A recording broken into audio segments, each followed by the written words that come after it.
Pickup ভ্যানের hood থেকে এক ব্যক্তির ঝুলন্ত মৃতদেহ উদ্ধার করল করণদিঘি থানার পুলিশ।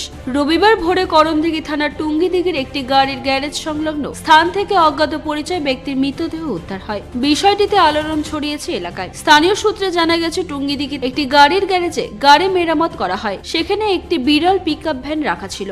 শনিবার রাতে গ্যারেজ বন্ধ করে লোকেরা বাড়ি চলে যান। গ্যারেজ মালিক শরীফুল আলম জানিয়েছেন, রবিবার সকালে এক ব্যক্তিকে ঝুলন্ত অবস্থাতে দেখা যায়। পুলিশকে জানানো হলে পুলিশ তাকে উদ্ধার করে করণদিঘি গ্রামীণ হাসপাতালে নিয়ে যায়। কর্তব্যরত চিকিৎসক তাকে মৃত বলে ঘোষণা করেন। মৃত ব্যক্তির সঙ্গে একটি ব্যাগ ছিল। তিনি আত্মহত্যা করেছেন বলে সিসিটিভিতে দেখা যাচ্ছে। পুলিশ সূত্রে জানা গেছে, মৃত ব্যক্তির পরিচয় এখনো জানা যায়নি। পরিচয় জানার প্রয়াস চালানো হচ্ছে। মৃতদেহ ময়নাতদন্তের জন্য রায়গঞ্জ মেডিকেল কলেজ ও হাসপাতালে পাঠানো হয়েছে। আমার নাম শফিকুল আলম। কি হয়েছিল ঘটনাটা?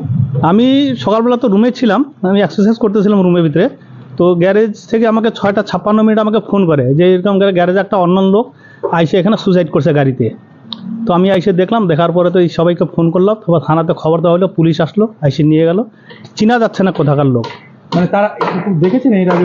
না না না, দেখিনি। এখানে কাজ করতো না, আমার এখানে কাজ করতো না। মানে কোথা থেকে এসেছিল সে? বলতে পারতেছি না। এই যে ওই দিকে রাস্তা থেকে দেখা যাচ্ছে যে রাস্তা থেকে ঘুরে সকালবেলা রাস্তাতে অনেকজন বসে ছিল, ও রাস্তাতে সবাই দেখছে। রাস্তাতে যে বসে ছিল সবাই দেখছে, ওকে অনেক কয়জনে দেখছে যে রাস্তায় বসেছিল। আপনার গ্যারেজটি কোথায় রয়েছে? টুঙ্গিদিঘিতে। হ্যাঁ, গ্যারেজ আমার কেজিএন অটো ওয়ার্কস। কি এখন কি চাচ্ছেন যে আপনার গ্যারেজে এসে এইভাবে হ্যাঙ্গিং করলো? এটা হ্যাঙ্গিং করলে এখন দেখে এটা সুবিধা হয় না। কোথাকার লোক কিছু তো জানা যাচ্ছে না। আমি তো কিছু বলতে পারছি না, আমি তো গ্যারেজে থাকি না। আমি তো গ্যারেজে স্টাফগুলো রাত্রেবেলা ঘুমায় থাকে এখানে, অনেক রাত অব্দি কাজ করছিল। ওরা তো এখানে রাত্রেবেলা ঘুমাইছিল, ওরা তো দেখেনি। ওর সকালবেলা যখন উঠে দেখে তারপর আমাকে ফোন করেছে, তারপর আমি গ্যারেজে আসি। কিসের মধ্যে ফাঁসিটা লাগিয়েছে? ওই একটা গাড়ি আছে এখানে, চ্যাসিস ভাঙা গাড়িটা আছে, গাড়িটার মধ্যে করছে। গাড়িটার মধ্যে হ্যাঁ। পুলিশ এসেছিল? হ্যাঁ, পুলিশ এসেছিল। পুলিশে হ্যাঁ বডি এসে নিয়ে গেছে। আপনারা কি করে বুঝতে পারলেন? আমরা সকালবেলা ঘুমের থেকে উঠে যেখানে এখানে একটা ব্যাগ রাখা ছিল, ওই খুঁটিটার এখানে একটা ব্যাগ রাখা ছিল। ব্যাগটা দেখে সবাই শুনতো, আর কুকুরটা পুরো মানে চিল্লাচ্ছিল। তো কুকুরটা এত সকালে ওখানে ভোগাভুগি করতেছে, ওরা দেখবে এখানে ব্যাগ। তো ওরা মনে হচ্ছে কেউ হয়তো ওই ব্যাগটা রেখে হয়তো পায়খানায় গেছে, তখন দেখে দিয়ে তারপর ফট করে নজর পড়ে যেখানে লোকটা ঝুলে আছে।